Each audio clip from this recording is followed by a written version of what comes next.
Hello बच्चों, कहते हैं कि सफल होने के लिए कंटिन्यूटी बहुत ज़रूरी है।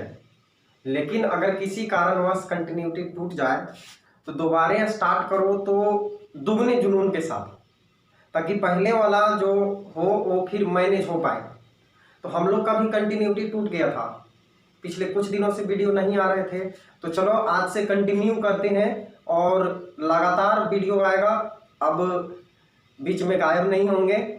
तो पूरे उत्साह के साथ हम लोग करेंगे, इसको पूरा करेंगे। और तो सीधे पॉइंट पे आते हैं, नो बकवास। हम लोग अभी तक जहाँ तक वीडियो बना था वहाँ तक हेलो एल्केन का फिजिकल प्रॉपर्टी कंप्लीट कर लिए थे। तो चलो आज से स्टार्ट करते हैं हेलो एल्केन का केमिकल प्रॉपर्टी। और इसको बहुत डिटेल्स में आपको हम पढ़ाएंगे, बहुत डिटेल्स में पढ़ाएंगे। तो कॉपी कलम लेके बैठ जाओ और सीधे पॉइंट पे आ जाते हैं। तो स्टार्ट करते हैं हम लोग chemical properties of halo alkane. Chemical properties of halo alkanes. Halo alkane का रासायनिक गुण।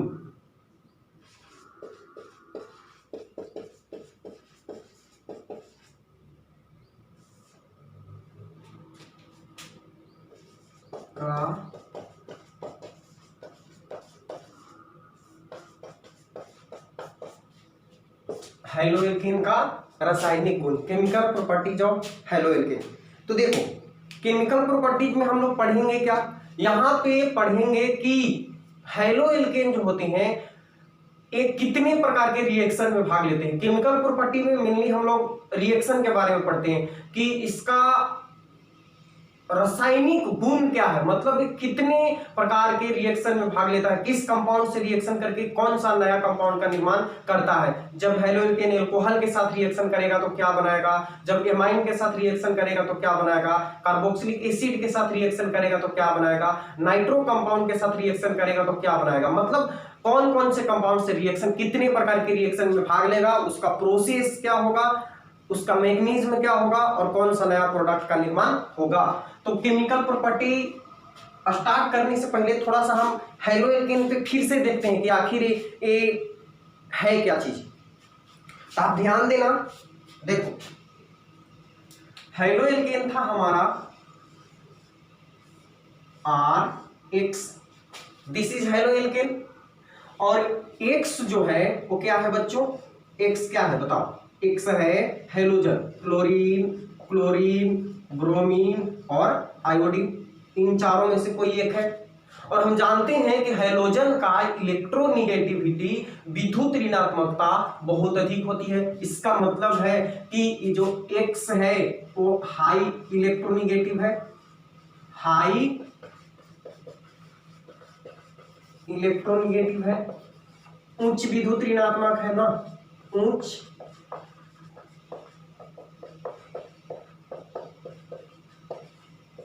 उच्च विद्युत ऋणात्मक है। और ये जो एल्काइल ग्रुप है ये लेस इलेक्ट्रोनिगेटिव है, less electronegative compare to halogen, कम विद्युत ऋणात्मक।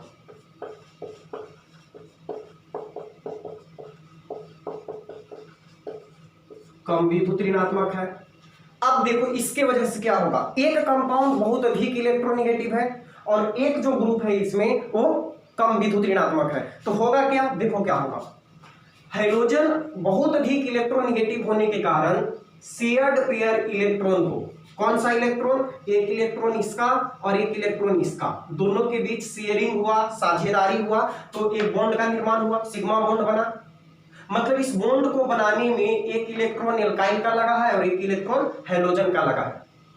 और इलेक्ट्रोनिगेटिविटी क्या होता है, इलेक्ट्रोनिगेटिविटी होता है शेयर्ड पेयर इलेक्ट्रॉन को अपनी तरफ खींचने की क्षमता। जो एटम साझे के इलेक्ट्रॉन को अपनी तरफ अधिक खींचता है उसे बोलते हैं अधिक इलेक्ट्रोनिगेटिव। तो यहां पे अधिक इलेक्ट्रोनिगेटिव कौन है, हेलोजन। तो इलेक्ट्रॉन को कौन खींचेगा? हैलोजन खींचेगा। जब इलेक्ट्रॉन को हैलोजन अपनी तरफ खींचेगा तो इलेक्ट्रॉन पे निगेटिव चार्ज होता है, इसलिए हैलोजन पे पार्शियल निगेटिव चार्ज जनरेट हो जाएगा। और जितना पार्शियल निगेटिव चार्ज हैलोजन पे आया उतना ही पॉजिटिव चार्ज किस पे आ जाएगा बच्चों? एल्काइल पे आ जाएगा। That means this compound become polar. यहां से क्या हो गया? प्लस और माइनस जनरेट हो गया, मतलब एक कंपाउंड कैसा हो गया? एक कंपाउंड हो गया पोलर। पोलर कंपाउंड हो गया, ध्रुवीय। हम आपको बताए हैं पॉजिटिव निगेटिव सेम अमाउंट में पॉजिटिव निगेटिव कहीं पे जनरेट हो जाता है तो उसे हम बोलते हैं क्या? डाइपोल बोलते हैं। तो एक प्रकार का डाइपोल भी बोल सकते हो इसे। और यहाँ पे आ गया पोलैरिटी, ध्रुवीयता आ गया यहाँ पर।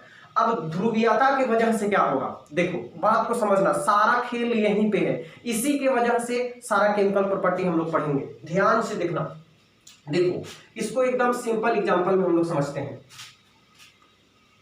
ये दोनों को पति पत्नी मान लो इसको पति मान लो, इसको पत्नी मान लो, या इसे पति मान लो, इसको पत्नी मान लो, सेम ही चीज बोल दी क्या? अब दोनों का शादी हो गया, शादी हुआ, एक एक इलेक्ट्रॉन रिलेशन बना दोनों में, एक इलेक्ट्रॉन इसका एक इलेक्ट्रॉन इसका, दोनों का शादी हो गया, ठीक, दोनों जुड़ गए आपस में। अब कुछ दिन के बाद, रहते रहते कुछ दिन के बाद देखो ये जो पोलैरिटी है ना, ये दोनों के बीच अलगाव है। अभी होना क्या चाहिए था? होना ये चाहिए था कि दोनों का एक एक इलेक्ट्रॉन लगा है तो दोनों का उस इलेक्ट्रॉन पे अधिकार समान होना चाहिए था। दोनों इलेक्ट्रॉन, इसका भी उतना ही है और इसका भी उतना ही है, लेकिन हुआ क्या? ये बेईमान निकला, अधिक इलेक्ट्रॉन निगेटिव निकला और ये दोनों इलेक्ट्रॉन को अपनी तरफ धीरे धीरे खींचना स्टार्ट कर दिया।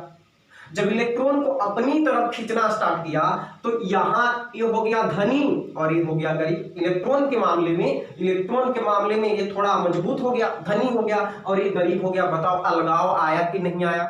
आया ना। और जब अलगाव आया दोनों के बीच में अब उतना बनेगा जितना पहले बन रहा था? नहीं, दोनों का रिलेशन क्या हो जाएगा? खराब हो जाएगा। और इतना खराब हो जाएगा धीरे धीरे कि दोनों एक दूसरे के साथ अनकंफर्टेबल महसूस करेंगे, दोनों एक दूसरे के साथ रहना पसंद नहीं करेंगे। तो पोलैरिटी से यही होता है, जब यहाँ पे पॉजिटिव आ गया, यहाँ पे निगेटिव आ गया, दोनों का नेचर क्या हो गया? अपोजिट हो गया। तो अब पहले जितना यहाँ पे क्या होगा? जब पोलैरिटी नहीं था, हालांकि पोलैरिटी तो तुरंत जनरेट हो जाता है, लेकिन एक सिर्फ हम समझ रहे हैं कि जब पोलैरिटी जनरेट हो गया तब ये एक दूसरे के साथ अनकंफर्टेबल महसूस करेंगे।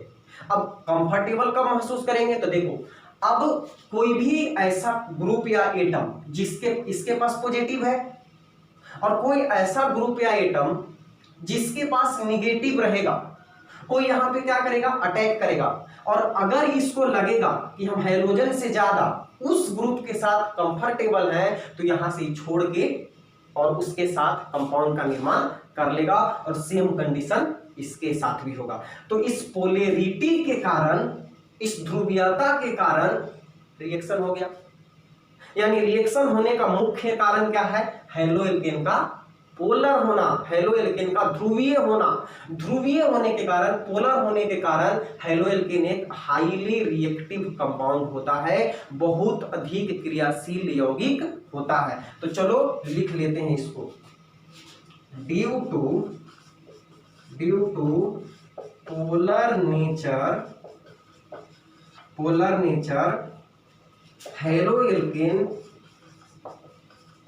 Hello alkanes are highly reactive compound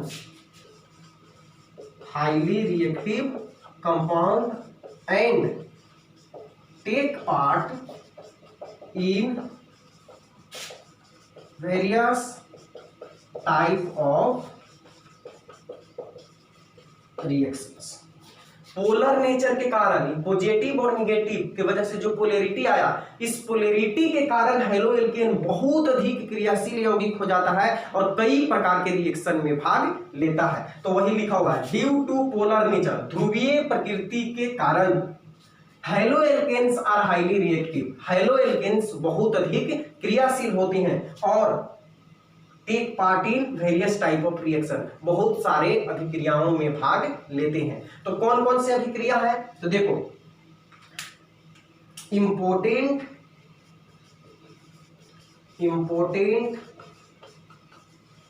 reactions of हैलोएल्केन्स।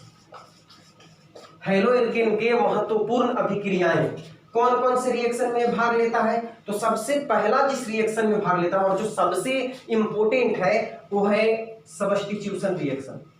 और सब्स्टिट्यूशन में भी कौन सा? Nucleophilic substitution reaction. Nucleophilic substitution reaction ये जो है हैलोएल्केन का सबसे इंपॉर्टेंट रिएक्शन है। न्यूक्लियोफिलिक सब्स्टिट्यूशन रिएक्शन क्या होता है पूरे डिटेल्स में बताएंगे आपको। दूसरा और कौन रिएक्शन में भाग लेता है? तो एलिमिनेशन रिएक्शन में भाग लेता है। इलिमिनेशन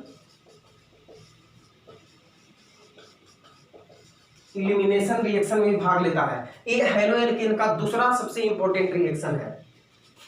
तीसरा और किस में भाग लेता है? तो और ये रिडक्शन रिएक्शन, कुछ अवकरण अभिक्रिया में भी भाग लेता है। रिडक्शन रिएक्शन में भी भाग लेता है। और कौन रिएक्शन में भाग लेता है? तो कुछ मेटल्स के साथ भी ये रिएक्शन करता है। धातुओं के साथ अभिक्रिया करके भी हैलोएल्केन कुछ कंपाउंड का निर्माण करता है जिसे हम लोग पढ़ेंगे ऑर्गेनोमेटॉलिक कंपाउंड के रूप में। तो रिएक्शन विथ मेटल्स, कुछ धातुओं के साथ भी रिएक्शन करता है। तो इतने सारे रिएक्शन में भाग लेता है कौन?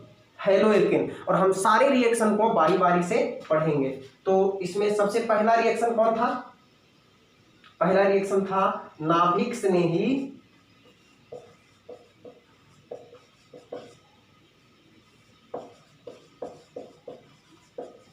स्नेही प्रतिस्थापन अभिक्रिया। दूसरा है विलोपन अभिक्रिया, इलिमिनेशन रिएक्शन, विलोपन अभिक्रिया।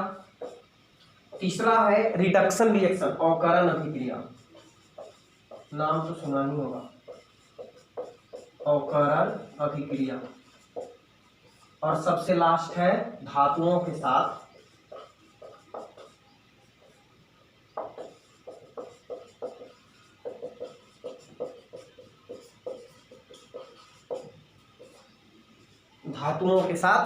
अभिक्रिया। तो इतने सारे रिएक्शन में भाग लेता है कौन? हमारा हैलोएल्केन। चलो एक बार फिर से देख लेते हैं। हैलोएल्केन या alkyl halide, this is alkyl, this is halogen यानी हैलाइड, एल्काइल हैलाइड।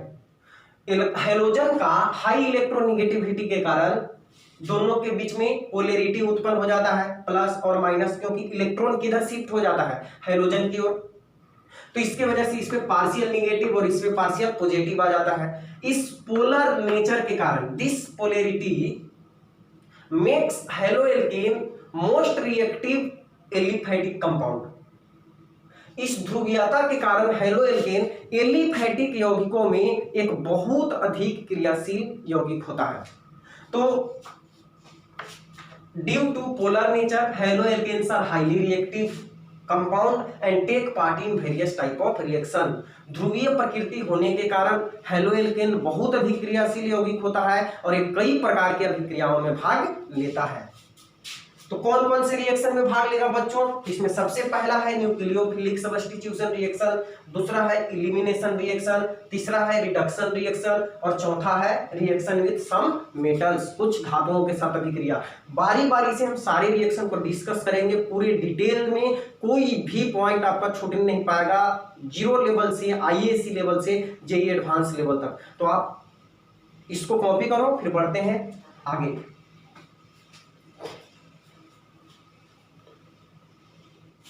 तो चलो देखो, इसमें सबसे पहला रिएक्शन कौन था हमारा? सबसे पहला रिएक्शन था सब्स्टिट्यूशन रिएक्शन, जिसे हम लोग प्यार से प्रतिस्थापन अभिक्रिया बोलते हैं। प्रतिस्थापन अभिक्रिया, अभी तो आप न्यूक्लियोफिलिक सब्स्टिट्यूशन बोल रहे थे, देखो ना भाई पहुंचेंगे वहां तक। तो देखो सब्स्टिट्यूशन रिएक्शन होता क्या है,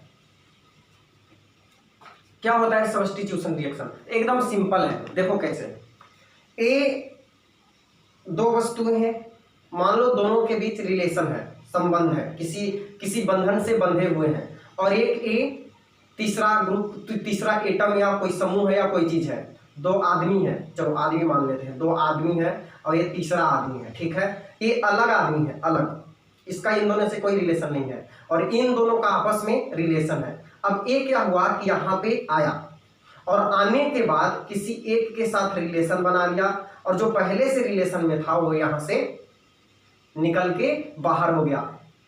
दिस इज कॉल्ड सब्स्टिट्यूशन, इसी को प्रतिस्थापन कहते हैं। तो इसको लैंग्वेज में लिख लेते हैं, देखो जो बताएं वही चीज लिखेंगे। इफ एन एटम और group is replaced by another atom or group such type of reaction is called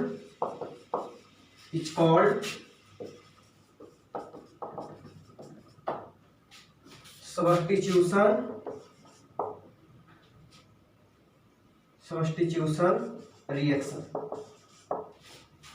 हुआ ना वही चीज।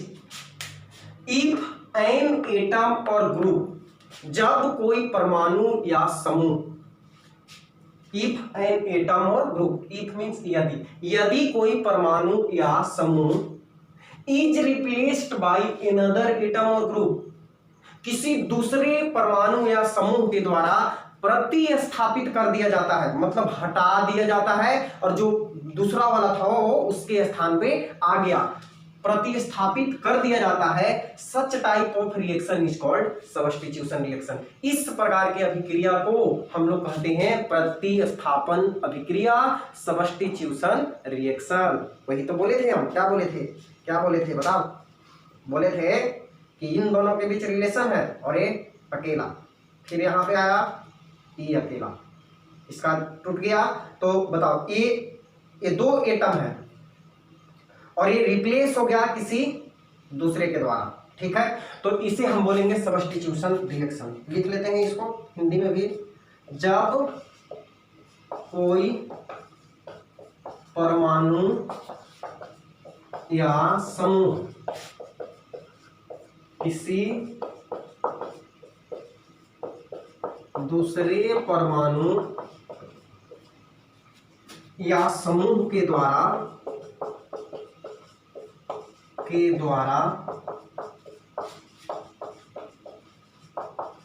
प्रतिस्थापित कर दिया जाता है, उसे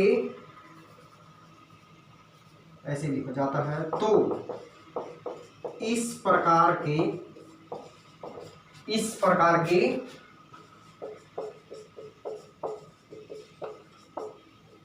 अभिक्रिया को क्या बोलेंगे? प्रतिस्थापन अभिक्रिया बोलेंगे। प्रतिस्थापन अभिक्रिया कहते हैं।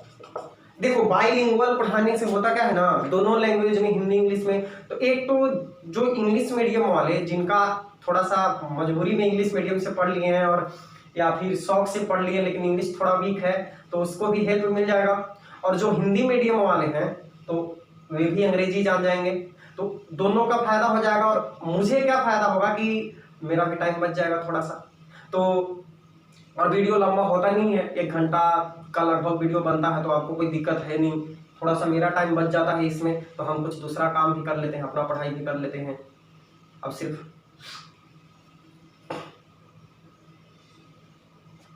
अपना कौन सा पढ़ाई कर रहे होंगे।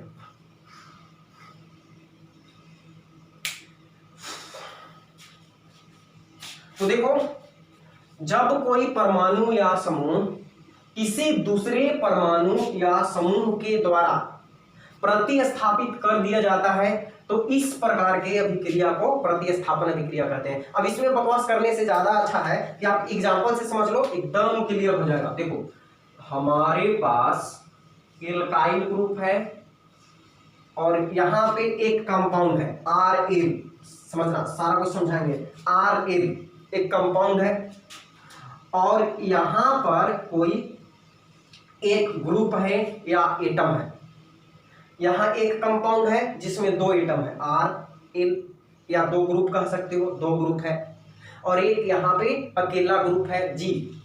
रिएक्शन करने के बाद अगर यहां से ए वाला जो ग्रुप है या एटम है वो रिप्लेस हो जाए इस ग्रुप के द्वारा, तो कंपाउंड क्या बनेगा? Rg, ये प्रोडक्ट बनेगा। और ये यहां से रिप्लेस हो गया, प्रतिस्थापित हो गया, इसके जगह पे ए वाला ग्रुप जुड़ गया और ए वाला यहां से बाहर हो गया, एल यहां से बाहर हो गया। This type of reaction is called substitution reaction. ये सब्स्टिट्यूशन रिएक्शन का एग्जांपल हुआ। एक परमाणु जो पहले से जुड़ा हुआ था, एक एटम या ग्रुप किसी दूसरे एटम या ग्रुप के द्वारा सब्स्टिट्यूट हो गया, रिएक्शन से हटा दिया गया, रिएक्शन से भगा दिया गया, तो इस प्रकार के रिएक्शन को हम बोलेंगे substitution reaction. I hope clear हो गया होगा आपको। तो अब यहाँ पे कुछ कुछ चीज है जिसको हम लिखते हैं, आप ध्यान देना, और ये बहुत इंपॉर्टेंट है। ये क्या है? ये तो एल्काइल ग्रुप है, एल्काइल ग्रुप। एल्काइल ग्रुप में क्या होगा? Methyl, ethyl, propyl, isopropyl, normal butyl, secondary butyl, tertiary butyl, कुछ भी रह सकता है, कार्बन वाले कंपाउंड है। और ए जो रिएक्शन से भाग रहा है, क्या हो रहा है? भाग ही तो रहा है। देखो ना, मैदान छोड़ के भाग गया, ये बेचारा इस पे भरोसा किया, आई भरोसा तोड़ दिया, इधर से एक लाठी लेके दौड़ा और यहां से पाछा छुड़ा के, तो ये क्या है? ये मैदान छोड़ के भाग रहा है, मैदान छोड़ के भाग रहा है, इसके साथ जुड़ा हुआ था, बोला था चलो ना हम है ना देख लेंगे दुनिया को, और जब दुनिया देखने का बाद आया तो यहाँ से फुर हो गया। तो इसको हम बोलते हैं लिविंग ग्रुप। क्या बोलते हैं बच्चों? Leaving group. लिविंग ग्रुप मतलब मैदान छोड़ के भागने वाला अवशिष्ट समूह। अवशिष्ट समूह हिंदी में बोलते हैं इसको, लेकिन आप अंग्रेजी ही याद रखना, लिविंग ग्रुप। इससे क्या बोलते हैं? लिविंग ग्रुप बोलते हैं। और ये क्या है?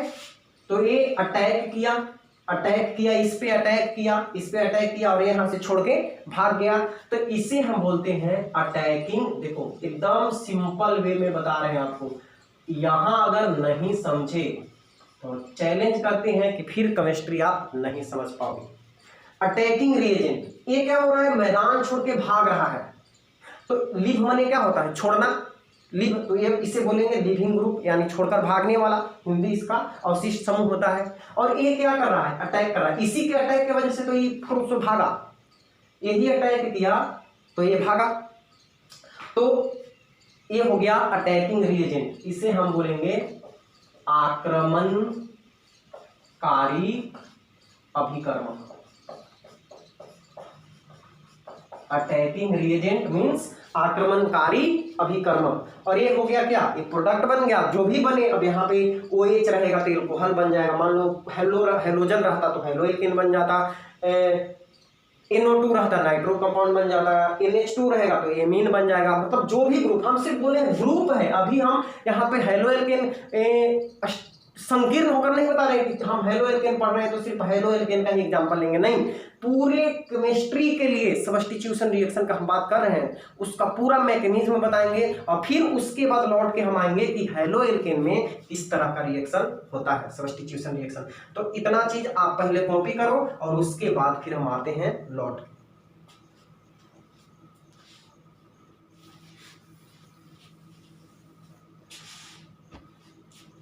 चलो अब आगे देखते हैं। अभी तो हम लोग देखें सब्स्टिट्यूशन रिएक्शन, और अब अब हम लोग देखेंगे कि सब्स्टिट्यूशन रिएक्शन कितने प्रकार का होता है। तो चलो ध्यान दो इधर।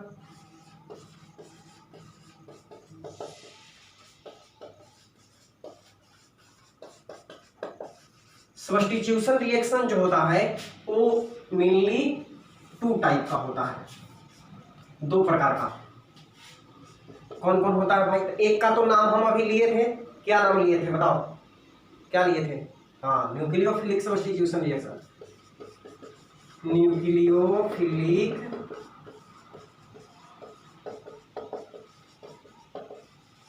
Substitution reaction.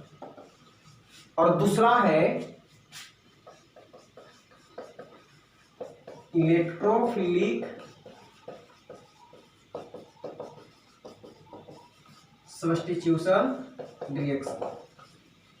Nucleophilic substitution reaction और इलेक्ट्रोफिलिक सब्स्टिट्यूशन रिएक्शन, हम इसे बोलते हैं नाभिक स्नेही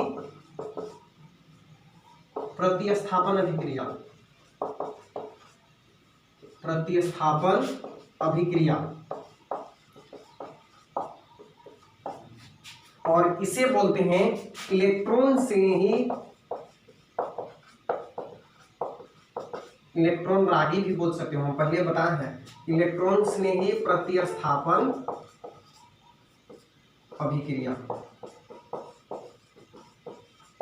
इलेक्ट्रॉन स्नेही प्रतिस्थापन अभिक्रिया। अब देखो नाम से पता चल रहा है, हमारे पास अटैकिंग रिएजेंट कितने प्रकार के होते हैं? दो प्रकार के, चाहे तो न्यूक्लियोफाइल होगा, नहीं तो इलेक्ट्रोफाइल होगा। अब न्यूक्लियोफाइल क्या होगा तो पीछे जाके पढ़ो, हम बताए हैं इलेक्ट्रोफाइल क्या होता है और न्यूक्लियोफाइल क्या होता है। फिर भी कुछ बच्चों के लिए जो पीछे वाले वीडियो नहीं देखे हैं या फिर जो नए हैं उनके लिए, न्यूक्लियोफाइल होता है जो न्यूक्लियस को चाहता है। न्यूक्लियोफाइल देखो दो वर्ड से बना है, न्यूक्लियस और फाइल, फिलिक से फाइल बना है। फिलिक माने होता है चाहने वाला, और न्यूक्लियस मतलब जान रहे हो पॉजिटिव चार्ज, तो पॉजिटिव को चाहने वाला न्यूक्लियोफाइल, और निगेटिव को इलेक्ट्रोफिलिक यानी इलेक्ट्रॉन को चाहने वाला।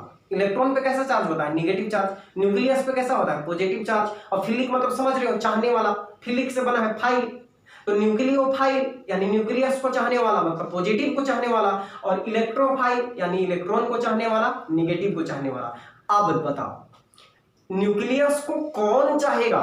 पॉजिटिव को कौन चाहेगा? जिसके पास निगेटिव होगी, जिसके पास निगेटिव होगी वही तो पॉजिटिव को चाहेगा। और इलेक्ट्रॉन को कौन चाहेगा? जिसके पास पॉजिटिव होगा। तो सिंपल सी बात देखो, न्यूक्लियोफिलिक सब्स्टिट्यूशन रिएक्शन कब बोलेंगे? If attacking reagent are attacking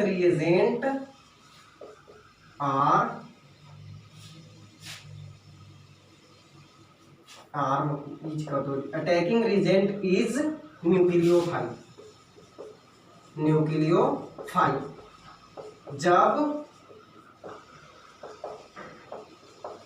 आक्रमणकारी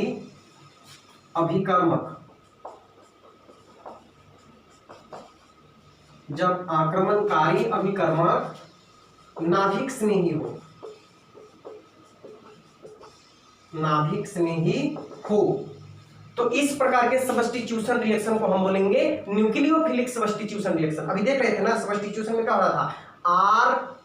Rl प्लस G, ये G को हम बोल रहे थे क्या? Attacking reagent. अगर ये अटैकिंग रिएजेंट न्यूक्लियोफाइल होगा, मतलब अटैक करने वाला न्यूक्लियोफाइल होगा, तो इस सब्स्टिट्यूशन रिएक्शन को हम बोलेंगे न्यूक्लियोफिलिक सब्स्टिट्यूशन रिएक्शन। और अगर ग्रुप जो होगा वो इलेक्ट्रोफिलिक होगा, इलेक्ट्रोफाइल होगा, तब हम इस रिएक्शन को इलेक्ट्रोफिलिक सब्स्टिट्यूशन रिएक्शन कह देंगे। तब यहाँ पे बात आ जाता है कि हम कैसे जानेंगे कि अटैक करने वाला न्यूक्लियोफाइल है?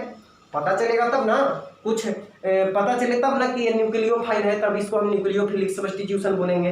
पता कैसे चलेगा? तो सिंपल, न्यूक्लियोफाइल जो होते हैं हम आपको पहले भी बताए हैं, न्यूक्लियोफाइल ये दो प्रकार के होते हैं। पहला तो न्यूक्लियोफाइल यानी न्यूक्लियस को चाहने वाला, तो न्यूक्लियस को चाहने वाला कौन होगा? पॉजिटिव को कौन चाहेगा? जिसपे निगेटिव रहेगा, और निगेटिव जिस पे रहेगा वो क्या होंगे? न्यूक्लियोफाइल। जैसे एग्जांपल के लिए Cl minus, Br minus, H minus, OH minus, R COO minus ETC। जितने निगेटिव चार्ज स्पीसीज होंगे वो क्या होंगे, ये सब न्यूक्लियस को चाहेंगे और ये न्यूक्लियोफाइल होंगे। तो अगर अटैक करने वाला, यानी जहां पर हम जी लिखे थे, इस जी के जगह पे देखो एक बार यहाँ पे देख लो, लिखे थे ना हम लोग RL प्लस जी, यही था अटैकिंग रिएजेंट। अटैकिंग रिएजेंट अगर इसके पास इनमें से कोई एक रहता है जी के रूप में, तब हम इस रिएक्शन को बोलेंगे, इसी सब्स्टिट्यूशन रिएक्शन को बोलेंगे न्यूक्लियोफिलिक सब्स्टिट्यूशन रिएक्शन। एक और होता है, न्यूट्रल भी होते हैं, न्यूट्रल उदासीन। इनके पास नेगेटिव चार्ज तो नहीं रहता है, लेकिन एक्स्ट्रा इलेक्ट्रॉन रहता है लोन पेयर के रूप में। तो बताओ इलेक्ट्रॉन पे भी क्या होता है, एक्स्ट्रा इलेक्ट्रॉन जिसके पास रहेगा, इसका मतलब है कि उस पे नेगेटिव चार्ज डेंसिटी अधिक है, क्योंकि इलेक्ट्रॉन पे नेगेटिव होता है। तो जिसके पास neutral extra lone pair electron होते हैं उसे भी हम बोलते हैं न्यूक्लियोफाइल। तो जैसे एग्जाम्पल के लिए H2O हो गया हमारा,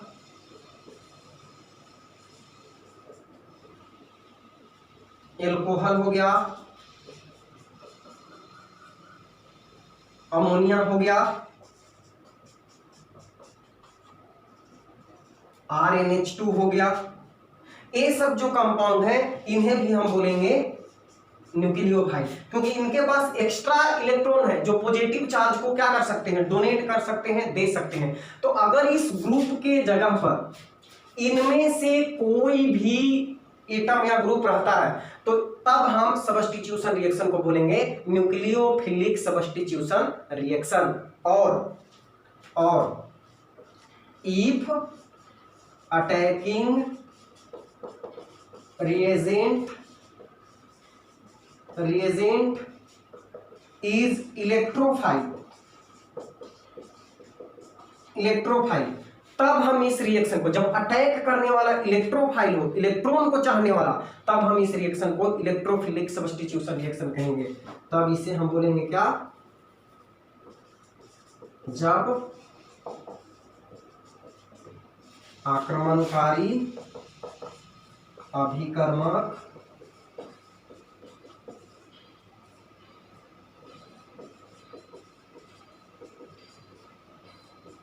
इलेक्ट्रॉन स्नेही हो, जब आक्रमणकारी अभिकर्मक इलेक्ट्रॉन स्नेही होगा, इलेक्ट्रोफाइल होगा, तब हम इसे बोलेंगे इलेक्ट्रोफिलिक सब्स्टिट्यूशन रिएक्शन। तो इलेक्ट्रोफाइल, अब बात आता है इलेक्ट्रोफाइल क्या होता है। तो इलेक्ट्रोफाइल्स क्या होते हैं, तो देखो ये भी दो प्रकार के होते हैं। एक तो पॉजिटिव, जिन पे पॉजिटिव चार्ज रहता है, किसको चाहना है, इलेक्ट्रॉन को। तो इलेक्ट्रॉन को कौन चाहेगा, इलेक्ट्रॉन पे निगेटिव होता है, निगेटिव को कौन अट्रैक्ट करेगा, जिस पे पॉजिटिव रहेगा। तो एग्जांपल के लिए हमारे पास हो जाएंगे H plus, NO2 plus, Cl plus, H3O plus etcetera. ये सारे कंपाउंड, ये सारे ग्रुप, ये सारे एटम अगर अटैकिंग रिएजेंट यानी जी के जगह पे, जी को अटैकिंग रिएजेंट बोल रहे थे, इनके जगह पे इनमें से कोई रहता है, तब हम बोलेंगे कि रिएक्शन कैसा है, इलेक्ट्रोफिलिक सब्स्टिट्यूशन रिएक्शन है। अटैकिंग रिएजेंट न्यूक्लियोफाइल तो न्यूक्लियोफिलिक सब्स्टिट्यूशन, और अटैकिंग रिएजेंट इलेक्ट्रोफाइल तो इलेक्ट्रोफिलिक सब्स्टिट्यूशन रिएक्शन। और कुछ न्यूट्रल स्पेसीज जो होते हैं, न्यूट्रल उदासीन, वे भी इलेक्ट्रोफाइल की तरह काम करते हैं। अब ये कब करेंगे, तो देखो इनके पास क्या होता है कि यहां पे इलेक्ट्रोफाइल कहने का मतलब कि जहां इलेक्ट्रॉन रहेगा वहां पे अटैक करेंगे।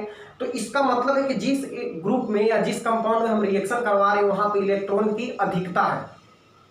तो अगर कुछ वैसे समूह या एटम जो वहां से इलेक्ट्रॉन को अपने ऑर्बिटल में ले सकते हैं, वे भी इलेक्ट्रोफाइल की तरह काम करते हैं। जैसे इनके पास इलेक्ट्रॉन की कमी है तो क्या करेंगे, यहाँ से जो कंपाउंड है यहाँ से इलेक्ट्रॉन को एक्सेप्ट करेंगे।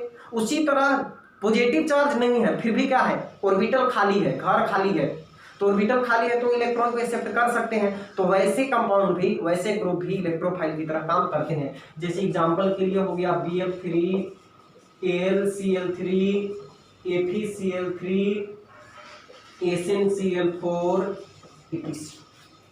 ठीक, तो ये पूरा हमारा समझ लो गागर में सागर हो गया। एक छोटे से जगह में आपको बहुत सारा चीज हम बताए हैं।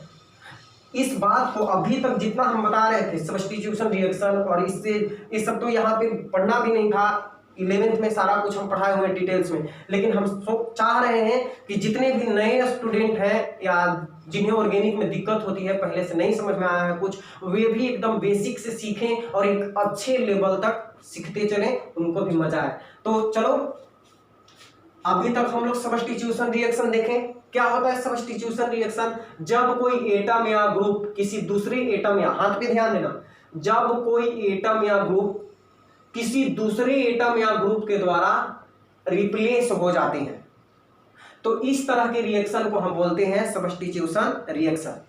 सब्स्टिट्यूशन रिएक्शन में दो इंपॉर्टेंट चीज होता है, एक लिविंग ग्रुप जो कंपाउंड को छोड़कर भाग रहा है, और दूसरा अटैकिंग रिएजेंट जो यहाँ पे अटैक कर रहा है।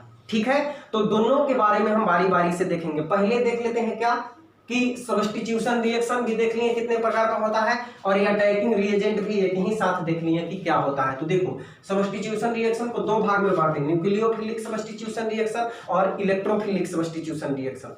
नाभिक स्नेही प्रतिस्थापन अभिक्रिया और इलेक्ट्रॉन स्नेही प्रतिस्थापन अभिक्रिया। ये न्यूक्लियोफाइल और इलेक्ट्रोफाइल बहुत कंफ्यूजिंग वर्ड है, बहुत कंफ्यूज करता है। बार बार समझाया जाएगा, बार बार दिमाग से निकल जाएगा। What is nucleophile, what is electrophile, कुछ नहीं करने का यार, सिर्फ इसको तोड़ देना। जब भी कंफ्यूज हो ना तो इसको तोड़ देना बीच से, इसको यहाँ से तोड़ देना।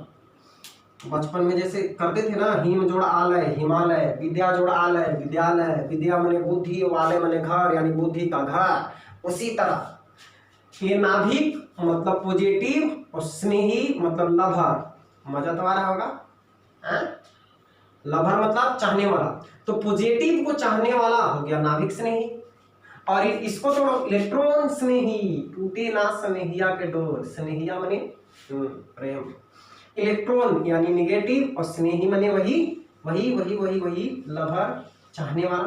तो निगेटिव को चाहने वाला इलेक्ट्रॉन स्नेही, और पॉजिटिव को चाहने वाला क्या, नाभिक स्नेही। न्यूक्लियोफाइल, फिलिक मने चाहने वाला, तो न्यूक्लियो यानी पॉजिटिव और फिलिक मने लवर, तो पॉजिटिव को चाहने वाला। दोनों से कर सकते हो, ठीक है। तो अगर अटैकिंग रिएजेंट जी के जगह पे अटैकिंग रिएजेंट न्यूक्लियोफाइल हो, पॉजिटिव को चाहने वाला हो, तो रिएक्शन को हम बोलेंगे न्यूक्लियोफिलिक सब्स्टिट्यूशन रिएक्शन।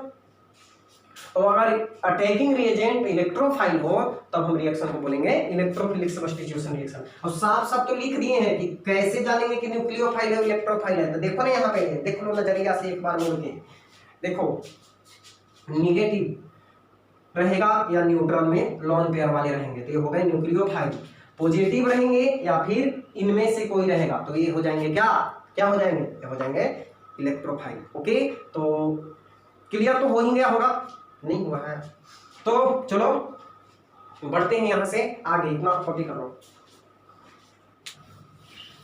देखो थोड़ा सा अभी हम लिविंग ग्रुप के बारे में भी आपको बता दे रहे हैं, फिर जब हम पढ़ेंगे कि कौन कौन से ऐसे फैक्टर हैं जो सब्स्टिट्यूशन रिएक्शन को प्रभावित करते हैं, कौन कौन से ऐसे फैक्टर हैं जो सब्स्टिट्यूशन रिएक्शन को प्रभावित करते हैं, वहां पे लिविंग ग्रुप फिर से पढ़ाएंगे। तो अभी थोड़ा सा एकदम थोड़ा सा बताते हैं, उसके बारे में ध्यान से देखना, लेकिन बहुत इंपॉर्टेंट है, क्वेश्चन बनाने में बहुत काम आएगा ये, समझ गए बात को। तो देखो इधर लिविंग ग्रुप, ठीक है, एल से जिसे हम रिप्रेजेंट कर रहे थे। तो आपको सिंपल सा एक चीज याद रखना, weak base is good leaving group. एकदम टूटी फूटी भाषा में याद रखना, जो कमजोर भस्म होते हैं, कमजोर भस्म अच्छे लिविंग ग्रुप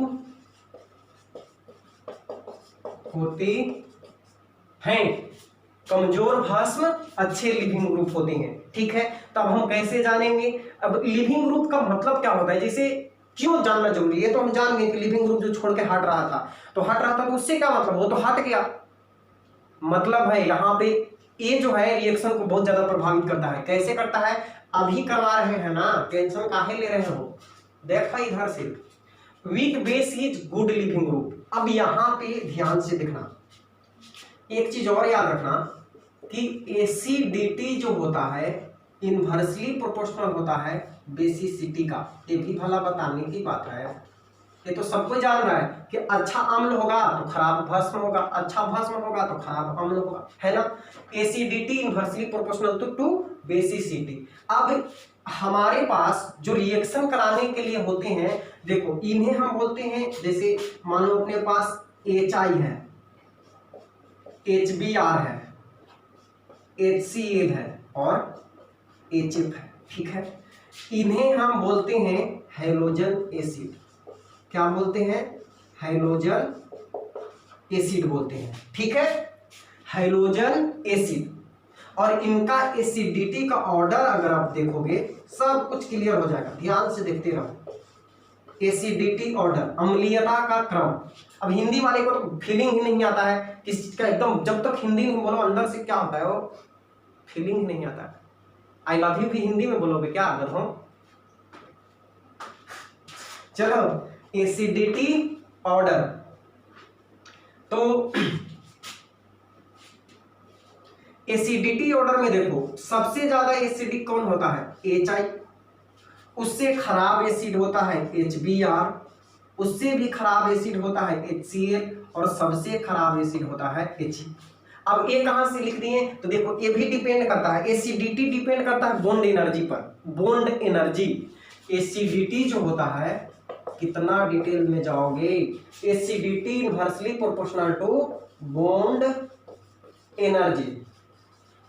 देखो एक्चुअल में हम आपको पहले बताए हैं कि एक अच्छा एसिड वो होता है जो H प्लस को आसानी से त्याग दे। याद आया कुछ? GOC पूरा इसी पर पढ़ाए थे हम, इंडक्टिव, मेसोमेरिक, हाइपर कंजुगेशन, सब कुछ इसी एक पॉइंट पे था कि कौन अच्छा एसिड है और कौन अच्छा एसिड नहीं है। तो जो आसानी से H प्लस का त्याग कर दे उसे हम अच्छा एसिड बोलते हैं।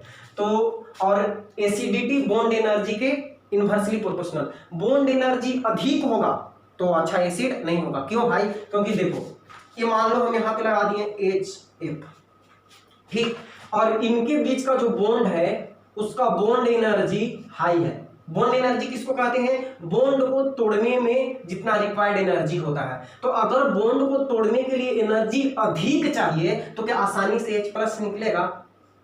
नहीं निकलेगा।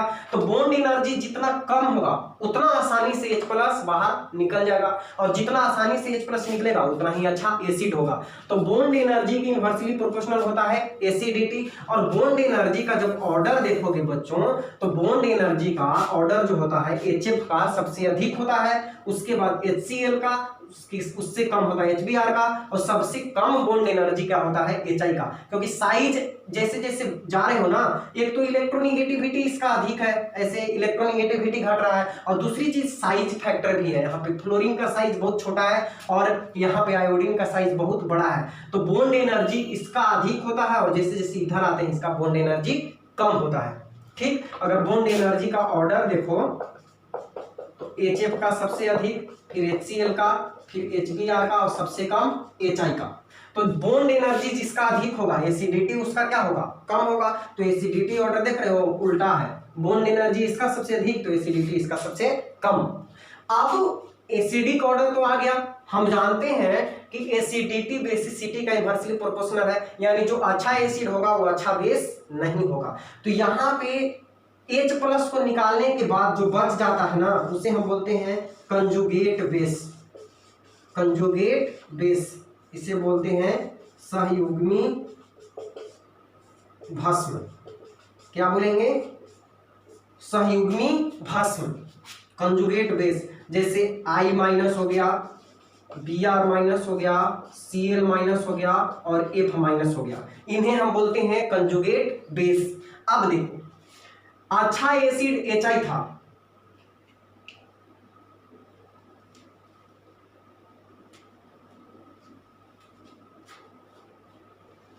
तो अच्छा बेस कौन होगा? बताओ अच्छा एसिड HI है तो अच्छा बेस, ये तो कमजोर बेस हो गया ना। अच्छे एसिड से बनने वाला बेस क्या होता है? कमजोर, क्योंकि इनवर्सली प्रोपोर्शनल है। तो अच्छा एसिड से बनने वाला बेस क्या होगा? कमजोर बेस होगा। I- कमजोर बेस होगा। और ये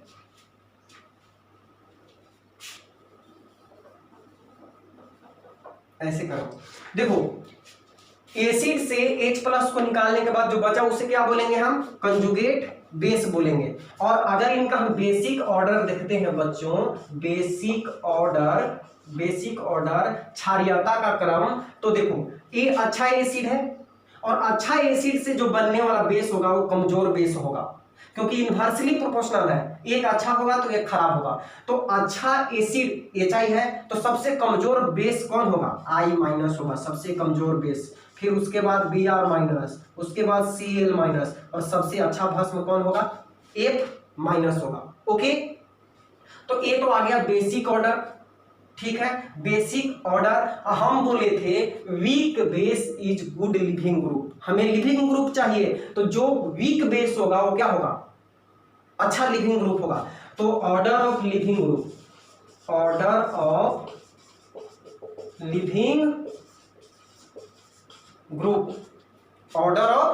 ग्रुप, तो देखो जो कमजोर बेस होगा वो अच्छा लिविंग ग्रुप होगा। तो लिविंग ग्रुप का ऑर्डर क्या होगा? I-, Br-, Cl- और F-। ये हो गया हमारा लिविंग ग्रुप का ऑर्डर। और ये बहुत इंपॉर्टेंट है। हम चाहते तो बिना कुछ बताए सीधे हम लिविंग ग्रुप का ऑर्डर आपको याद करवा देते, लेकिन इतना डिटेल में इसलिए गए ताकि आप एक एक पॉइंट के कॉन्सेप्ट को समझ लो। ठीक है, मेरा मतलब बकवास कम करना और वही 1 घंटा 1.25 घंटा में आपको बहुत ज्यादा मटेरियल प्रोवाइड कर देना। ठीक है, तो ये हो गया लिविंग ग्रुप। अब इसका इंपॉर्टेंस क्या है, हम क्यों जान रहे थे लिविंग ग्रुप? तो देखो इतना सिंपल वे में आपको बताएंगे कि फिर वाह वाह करने लगोगे। देखो Rl+G कहोगे हाँ ये तो बहुत इंपॉर्टेंट था, इसके बिना तो हो ही नहीं सकता था।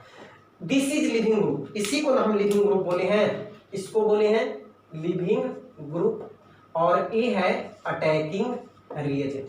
ओके, इन्हीं दोनों में रिप्लेसमेंट होता है जिसकी वजह से नए प्रोडक्ट का निर्माण होता है। अब एक एग्जांपल से समझो, हो क्या रहा था कि ये यहाँ पे अटैक कर रहा है और ये यहाँ से बाहर निकल जा रहा है। तो एक सिंपल से एग्जांपल से समझो।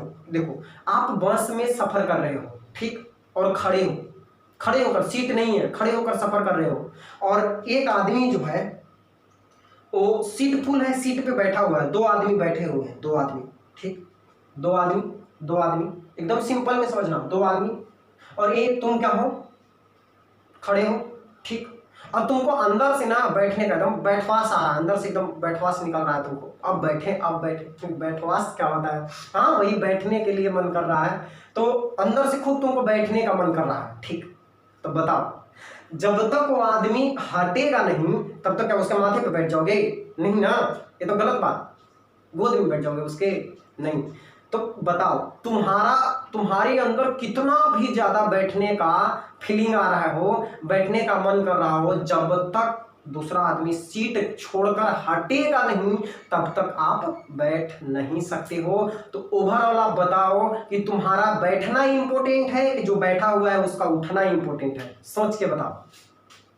ठीक है, बीमार हो, वो जो खड़ा आदमी है वो बीमार है, एकदम कष्ट में है, लेकिन बैठेगा तब ना जब कोई सीट खाली करेगा। तो इंपॉर्टेंट क्या हुआ, बैठना या सीट खाली करना? बैठ, अब यहीं से क्लियर हो जाएगा, बैठने वाला तब तक नहीं बैठ सकता है जब तक कि जो बैठा हुआ है वो सीट खाली ना कर दे। इसलिए जो बैठा हुआ है उसका उठना सबसे ज्यादा इंपॉर्टेंट है। वो वहां से हट जाएगा तो बैठने वाला आराम से जाकर वहां पर बैठ जाएगा। यही चीज यहाँ पर है। कितना भी मजबूत अटैकिंग रिएजेंट है, कितना भी मजबूत अटैकिंग रिएजेंट है, जब तक लिविंग ग्रुप छोड़ के भागेगा नहीं तब तक यहाँ पे अटैक नहीं कर सकता है। तो इसलिए रिएक्शन में इसका जुटना इंपॉर्टेंट नहीं है, लिविंग ग्रुप का हटना इंपॉर्टेंट है। बात को समझ रहे हो?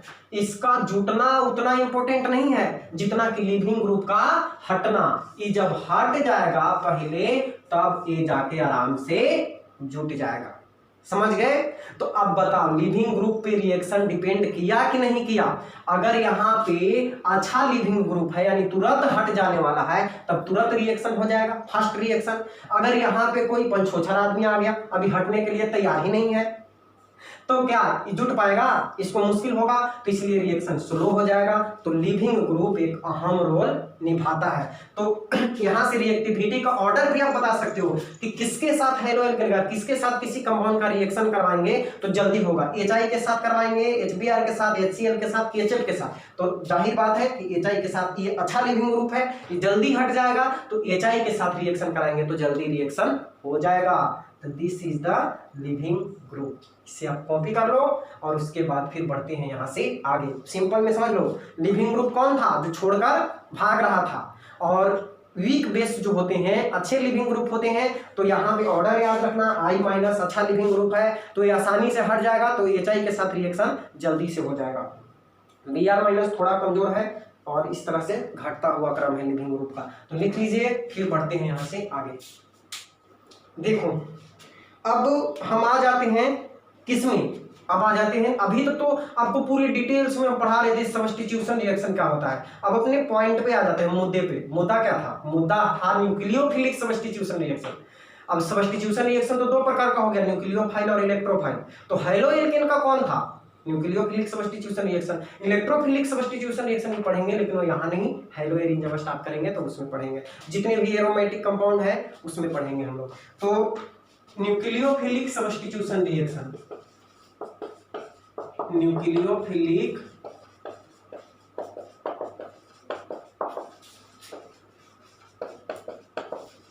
Substitution reaction, nucleophilic substitution reaction क्या था इसका हिंदी? नाभिक स्नेही प्रतिस्थापन अभिक्रिया। ये जो रिएक्शन होता है बच्चों, ये भी दो प्रकार का होता है।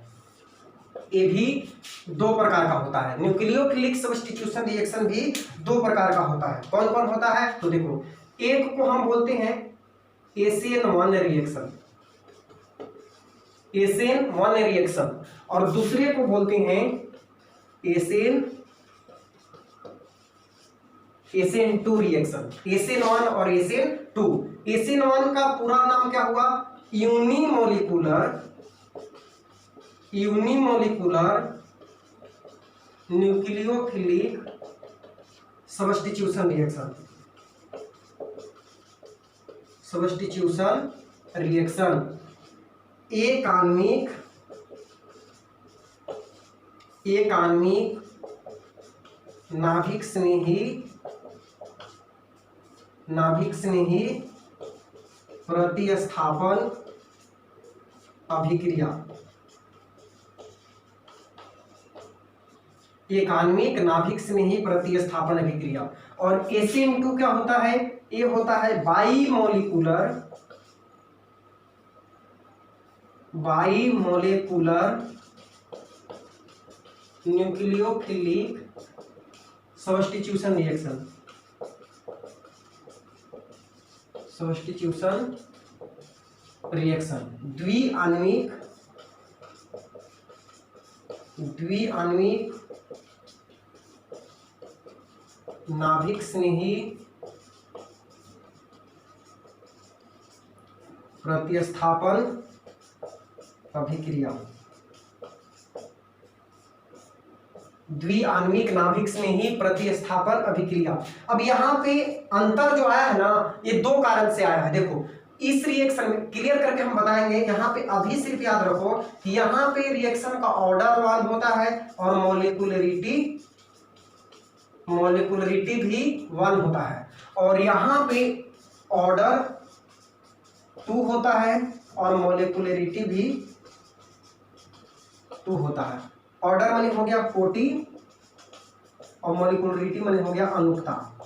अब ये दोनों क्या है? देखो, इसके बारे में ना फिजिकल केमिस्ट्री का हमारा एक चैप्टर है केमिकल काइनेटिक्स, रासायनिक बलगत की। अब देखना NCERT का चौथा चैप्टर, उसमें बहुत डिटेल्स में हमें ऑर्डर और मॉलिक्यूलरिटी के बारे में जानना है, रेट ऑफ रिएक्शन के बारे में कि रिएक्शन जो है कितना तेजी से होगा, कितना फास्ट होगा या कितना स्लो होगा, उसका ऑर्डर क्या होगा, उसका मॉलिक्यूलरिटी क्या होगा। तो वहीं से आया है, लेकिन अभी हम यहाँ पे आपको समझा देंगे ऑर्डर क्या होता है, मॉलिक्यूलरिटी क्या होता है। तो देखो, जब वैसा न्यूक्लियोफिलिक सब्स्टिट्यूशन रिएक्शन जिसका ऑर्डर एक होता है और मॉलिक्यूलरिटी एक होता है तो उसे SN1 रिएक्शन कहते हैं, और वैसा न्यूक्लियोफिलिक सब्स्टिट्यूशन रिएक्शन जिसका ऑर्डर 2 होता है और मॉलिक्यूलरिटी 2 होता है उसे हम SN2 रिएक्शन कहते हैं। तो अभी हम स्टार्ट करते हैं SN1 रिएक्शन, फिर पढ़ेंगे SN2 रिएक्शन और पूरा आपको क्लियर हो जाएगा। लिख लो इसको।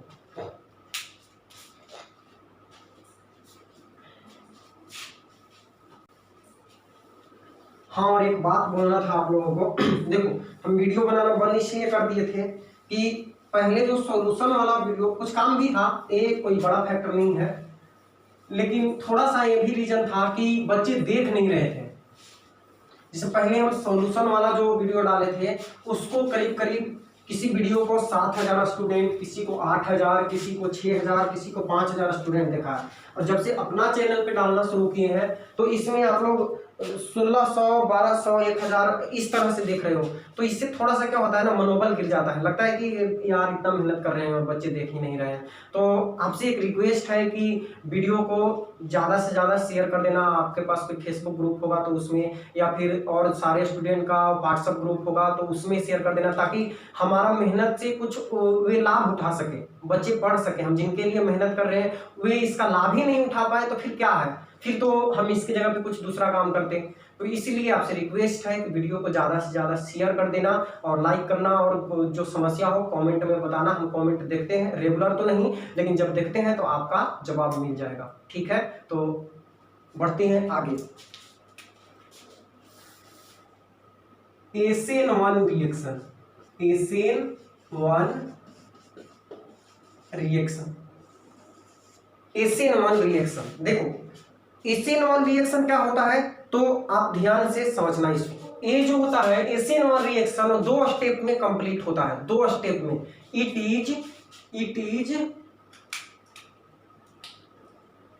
इज 2 स्टेप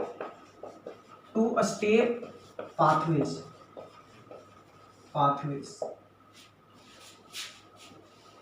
2 स्टेप पाथवेज, यानी इसका मतलब हुआ reaction completed in 2 step. Reaction, इसको अदर वर्ड में लिख सकते हो, reaction completed in 2 steps. 2 steps. अभिक्रिया 2 पदों में पूर्ण होता है। अभिक्रिया 2 चरणों में पूर्ण होती है। SN1 रिएक्शन कितने स्टेप में पूरा होता है? 2 स्टेप में। याद रखना, नाम है SN1 और स्टेप कितना है? 2। उल्टा नाम SN1 और स्टेप 2। तो इसमें पहला स्टेप क्या होता है बच्चों, ध्यान से समझना। Step 1, first step. First step में क्या होता है? फर्स्ट स्टेप में होता है जो हम आपको बताए थे, Cl एल्काइल है और लीविंग ग्रुप है। Cl bond is cleaved and formation of carbocation intermediate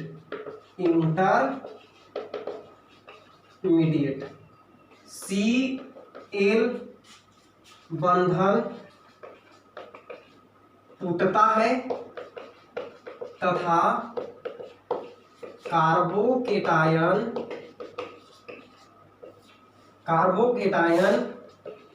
मध्यवर्ती का निर्माण होता है। ये हो गया पहला स्टेप में। जैसे देखो Cl, ये था हमारा कंपाउंड, और इस फर्स्ट स्टेप में क्या होता है? फर्स्ट स्टेप रिवर्सिबल होता है। क्यों रिवर्सिबल होता है? क्योंकि ये स्लो स्टेप होता है। स्लो स्टेप होता है। तो स्लो स्टेप होने की वजह से रिवर्सिबल हो जाता है, उत्क्रमणीय। रिएक्टेंट प्रोडक्ट में कन्वर्ट हो सकता है, प्रोडक्ट रिएक्टेंट में कन्वर्ट हो सकता है। और स्लो स्टेप क्यों होता है बच्चों, तो इसको हम एक लॉजिक से आपको बहुत अच्छे तरीके से समझाए थे कि जब भी अंग भंग होता है, जब कोई टूटता है तो हंसते हंसते टूटेगा, हाँ एकदम मजा आ रहा है कि रोने लगेगा, ऑब्वियसली रोने लगेगा। किसी का हाथ काटो तो रोने लगेगा, वो आसानी से नहीं काटने देगा। तो जब भी टूटता है, जब भी बॉन्ड टूटता है तो स्लो स्टेप होता है। तो यहाँ भी क्या हो रहा है कि बॉन्ड टूटेगा, लिविंग ग्रुप यहाँ से भागेगा। आपको हम बताए हैं कि लिविंग ग्रुप का निकलना ज्यादा इंपॉर्टेंट है और अटैकिंग रिएजेंट तब अटैक करेगा। तो लिविंग ग्रुप यहाँ से निकल के बाहर जाएगा, तो बाहर जाएगा तो यहाँ पे हमें मिलेगा क्या, लिविंग ग्रुप बॉन्ड लेके जा रहा है। चूंकि हम हेलो एल्केन पढ़ रहे हैं तो लिविंग ग्रुप क्या रहेगा, आई रहेगा, Cl रहेगा, Br रहेगा, F रहेगा। तो ज्यादा इलेक्ट्रोनेगेटिव रहेंगे तो ये बॉन्ड के साथ जाएंगे, पूरा बॉन्ड लेकर जाएंगे। तो इलेक्ट्रॉन लेकर गए इसलिए इस पे क्या आ जाएगा, कार्बोकेटायन, और लिविंग ग्रुप यहाँ से क्या हो गया, बाहर, यानी L माइनस यहाँ से क्या हो गया, बाहर हो गया। ये क्या बनना बच्चों, कार्बन पे प्लस आ गया तो इसे क्या बोलेंगे, कार्बोकेटायन बोलेंगे। कार्बन पे प्लस आ जाता है तो कार्बोकेटायन बोलते हैं, ठीक है। स्लो स्टेप जो होता है वही हमारा रिएक्शन का रेट डिटरमाइनिंग स्टेप होता है। जैसे कोई रिएक्शन जो है बहुत फास्ट हो गया और कोई धीरे धीरे हुआ, तो अगर हमें पता करना है कि रिएक्शन एक स्टेप से दूसरा स्टेप में कैसे जा रहा है, उसका मैकेनिज्म क्या है, तो जो बहुत तेजी से हो गया उसमें आप पता कर पाओगे, तो आपको पता ही नहीं चलेगा कि कितना जल्दी हो गया। जैसे मान लो कि माचिस का तीली जलाएं, माचिस के तीलिया, माचिस के तीली जलाएं तो इतना जल्दी जल जाता है, इतना फास्ट रिएक्शन है कि आप हम सोच ही नहीं पाते कि उसके अंदर कौन सा परिवर्तन हुआ, क्या हुआ। लेकिन वही अगर लोहे में जंग लग रहा है तो धीरे धीरे धीरे धीरे धीरे धीरे कई दिनों के बाद तो हम उसका रेट ज्ञात कर सकते हैं। तो जो स्लो स्टेप होता है रिएक्शन का, उसी से हम रिएक्शन का रेट यानी दर यानी वेग पता करते हैं। तो यही हो गया हमारा RDS यानी रेट डिटरमाइनिंग स्टेप। इसी से हम रिएक्शन का रेट पता करेंगे कि रिएक्शन इतना फास्ट या कितना स्लो हो रहा है। तो फर्स्ट स्टेप में यही होता है। अब स्टेप 2 में क्या होता है तो देख लो, स्टेप 2 में होता है attack of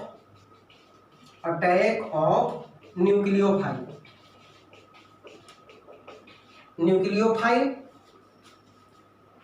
and formation of product. नाभिक स्नेही का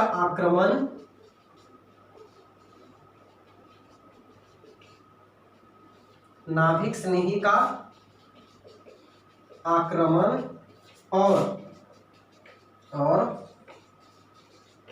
प्रतिफल का निर्माण। दूसरी स्टेप में प्रोडक्ट का निर्माण होगा। कैसे, देखो यहाँ पे प्रोडक्ट हमें इंटरमीडिएट मिला है कार्बोकेटायन, और रिएक्शन किससे कराना था, न्यूक्लियोफाइल से। न्यूक्लियोफिलिक सब्स्टिट्यूशन रिएक्शन की बात कर रहे हैं तो अटैकिंग रिएजेंट कौन होगा, न्यूक्लियोफाइल होगा। न्यूक्लियोफाइल न्यूक्लियस पे यानी पॉजिटिव पे अटैक करता है, आपको हम बता चुके हैं। तो दूसरे स्टेप में क्या होता है, न्यूक्लियोफाइल अटैक करता है और प्रोडक्ट का निर्माण होता है। तो क्या बनेगा, प्रोडक्ट हमारा बन जाएगा CNU, दिस इज प्रोडक्ट। और ये जो स्टेप होता है ये फास्ट स्टेप होता है। आपको बोले थे कि कोई बीमार पड़ रहा है तो जानबूझ के बीमार नहीं पड़ना चाहेगा, हाथ कटवाना नहीं चाहेगा। लेकिन अगर किसी कारण से हाथ कट गया तो अगर कोई कहता है कि हाथ जुड़वाओगे भाई, तो बहुत जल्दी तैयार हो जाएगा, हाँ एकदम जोड़ दो। तो यहाँ पे क्या हो गया है कि इसका हाथ कट गया है, अब ये क्या कर रहा है, यहाँ पे आके जुट रहा है तो बहुत तेजी से आके अटैक करेगा। यहाँ पॉजिटिव है, यहाँ निगेटिव है, दोनों को एक दूसरे की जरूरत है, इसलिए बहुत तेजी से यहाँ पे अटैक होगा। और अटैक होगा तो ये जो स्टेप होगा ये फास्ट स्टेप होगा। और फास्ट स्टेप से रिएक्शन का रेट पता नहीं चलता है, तो हमें सारा काम यहीं पे करना होगा। यानी रिएक्शन कितना तेजी से हो रहा है, कितना फास्ट हो रहा है, इसका रेट क्या है, वो फर्स्ट वाले स्टेप से पता चलेगा। सेकेंड स्टेप का रेट से कोई लेना देना नहीं है। और फर्स्ट स्टेप में न्यूक्लियोफाइल का कोई काम नहीं है। न्यूक्लियोफाइल का काम कहां पे हुआ, सेकेंड स्टेप में हुआ। तो जो रेट है रिएक्शन का वो सिर्फ किस पे निर्भर करेगा, इस पे जो हम रिएक्टेंट लिए है ना, ये जो रिएक्टेंट लिए हैं, रिएक्टेंट अभिकारक, इस पे ही रिएक्शन का रेट निर्भर करेगा। तो देखो SN1 रिएक्शन 2 स्टेप में कंप्लीट होता है। पहला स्टेप में C और L यानी कार्बन और लिविंग ग्रुप के बीच का बॉन्ड टूटता है और कार्बोकेटायन मध्यवर्ती का निर्माण होता है। तो C और L के बीच का बॉन्ड ज्यादा इलेक्ट्रोनेगेटिव है, इलेक्ट्रॉन खींचा लेके बाहर हो गया और कार्बोकेटायन का निर्माण हुआ। ये स्लो स्टेप है क्योंकि बॉन्ड टूट रहा है, और जो स्लो स्टेप होता है वही रेट डिटरमाइनिंग स्टेप होता है। स्टेप 2 में न्यूक्लियोफाइल अटैक करेगा, और अटैक करेगा तो प्रोडक्ट का निर्माण होगा, और ये चूंकि जुड़ रहा है इसलिए फास्ट स्टेप होगा। तो this is the mechanism of SN1 reaction. थोड़ा सा कुछ और बताते हैं इसमें, इसका नाम SN1 क्यों है, फिर इसके बाद लेक्चर समाप्त हो जाएगा।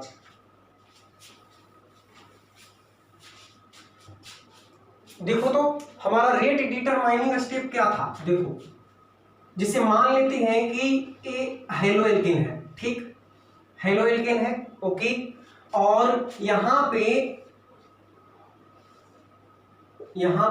ये स्लो स्टेप है, स्लो स्टेप, और इसी को हम क्या बोल रहे थे, रेट डिटरमाइनिंग स्टेप। तो क्या बन रहा था, हमारा बन रहा था R प्लस और X माइनस, नहीं समझे, अरे वही चीज है CL, यही था ना, और क्या बन रहा था, और यहाँ पे लिविंग ग्रुप बाहर हो जा रहा था, ठीक है। तो देखो रिएक्शन का मान लेते हैं कि हमारा हेलोएल्केन है, मान लेते हैं लेट ए हेलोएल्केन है, हेलोएल्केन है रिएक्टेंट मान लेते हैं, क्योंकि चैप्टर तो हेलोएल्केन पढ़ रहे हैं तो उसी के साथ रिएक्शन करवाना है, ठीक है। तो रिएक्शन का जो रेट होता है ना, रेट वो रिएक्टेंट के कंसंट्रेशन के डायरेक्टली प्रोपोर्शनल होता है। आपको हम पढ़ाएंगे केमिकल काइनेटिक्स में, अभिकारक के सांद्रता के समानुपाती होता है, अभिकारक के सांद्रता के समानुपाती। और सांद्रता को हम रिप्रेजेंट कैसे करेंगे, तो जो रिएक्टेंट है उसको बिग ब्रैकेट में रख देंगे। तो रिएक्शन का जो रेट है, रेट दर, या इसी को हम बोलते हैं वेग, ठीक है। तो रिएक्शन का वेग डायरेक्टली प्रोपोर्शनल होता है कंसंट्रेशन ऑफ रिएक्टेंट के। और कौन सा रिएक्टेंट, जो स्लो स्टेप में भाग ले रहा है, जो फास्ट स्टेप में है वो नहीं। फास्ट स्टेप में तो देख रहे थे कि ये भी था, और कौन था, न्यूक्लियोफाइल भी था। तो फास्ट स्टेप पे अगर डिपेंड करता तो हम इसको भी लिखते और न्यूक्लियोफाइल को भी लिखते, लेकिन यहाँ पे रेट डिटरमाइनिंग स्टेप कौन है, स्लो स्टेप होता है। यानी रिएक्शन का रेट हमें डिपेंड करेगा किस पे, CL पे, किस पे डिपेंड करेगा, CL पे। रेट जो होता है और डायरेक्टली प्रोपोर्शनल होता है कंसंट्रेशन ऑफ रिएक्टेंट यानी अभिकारक की सांद्रता, अभिकारक की सांद्रता। और इतना ना लिखना चाहते हो ना तो आप सिर्फ यहाँ पे लिख दो रिएक्टेंट और डाल दो ब्रैकेट, इसका मतलब हो गया कंसंट्रेशन ऑफ रिएक्टेंट। अभिकारक लिख दो और इसे बिग ब्रैकेट में डाल दो, ठीक हो गया। अब अगर इस रिएक्शन का रेट आपसे पूछा जाए, रेट तो किस पे डिपेंड करेगा, CL पे, सिर्फ इसी पे ना डिपेंड करेगा। यानी इसके जगह पे अगर हेलोएल्केन है तो रेट किस पे डिपेंड करेगा, हेलोएल्केन पे डिपेंड करेगा, हेलोएल्केन पे, चूंकि एल की जगह पे एक्स रहेगा तो हेलोएल्केन बन जाएगा। तो रिएक्शन का रेट सिर्फ हेलोएल्केन पे डिपेंड करेगा, और यहाँ से प्रोपोर्शनलिटी हटेगा तो एक कांस्टेंट आ जाएगा, रेट इक्वल टू KRX। तो बताओ रिएक्शन में कितने मॉलिक्यूल भाग ले रहे हैं, सिर्फ एक मॉलिक्यूल भाग ले रहा है। रिएक्शन में सिर्फ हेलोएल्केन, क्या न्यूक्लियोफाइल है, न्यूक्लियोफाइल तो सेकेंड स्टेप में आया था, फर्स्ट स्टेप में तो न्यूक्लियोफाइल है ही नहीं। रिएक्टेंट दो ही था ना, एक हमारा हेलोएल्केन और एक उस पे अटैक कर रहा था न्यूक्लियोफाइल। तो फर्स्ट स्टेप में रेट डिटरमाइनिंग स्टेप है, और रेट डिटरमाइनिंग स्टेप यानी दर निर्धारक पद में न्यूक्लियोफाइल का कोई काम नहीं है, तो सिर्फ किसका काम है, हेलोएल्केन का। तो इसीलिए कितने मॉलिक्यूल भाग लिए, सिर्फ एक मॉलिक्यूल, तो इसका मॉलिक्यूलरिटी हो गया 1 और इसका ऑर्डर भी हो जाएगा 1, इसीलिए इसका नाम है SN1 रिएक्शन। आप बात को समझ गए, ऑर्डर 1 मॉलिक्यूलरिटी 1, इसीलिए रिएक्शन का नाम है SN1। क्लियर हो गया होगा। तो चलो, ये था हमारा SN1 रिएक्शन। तो आज हम लोग बहुत सारा टॉपिक क्लियर किए हैं। सब्स्टिट्यूशन रिएक्शन, पहले तो कि हेलोएल्केन कितने प्रकार का रिएक्शन में भाग लेता है और क्यों लेता है, क्योंकि वो पोलर नेचर होता है, तो ध्रुवीय होने के कारण बहुत सारे रिएक्शन में भाग लेता है। कौन कौन? सब्स्टिट्यूशन, एलिमिनेशन, रिडक्शन और बहुत सारा मेटल के साथ रिएक्शन। तो अब आगे नहीं बढ़ाते हैं, वीडियो लंबा हो जाएगा। आप इसको देख लो, एक बार लिख लो, फिर मिलते हैं नेक्स्ट वीडियो में हम लोग करेंगे।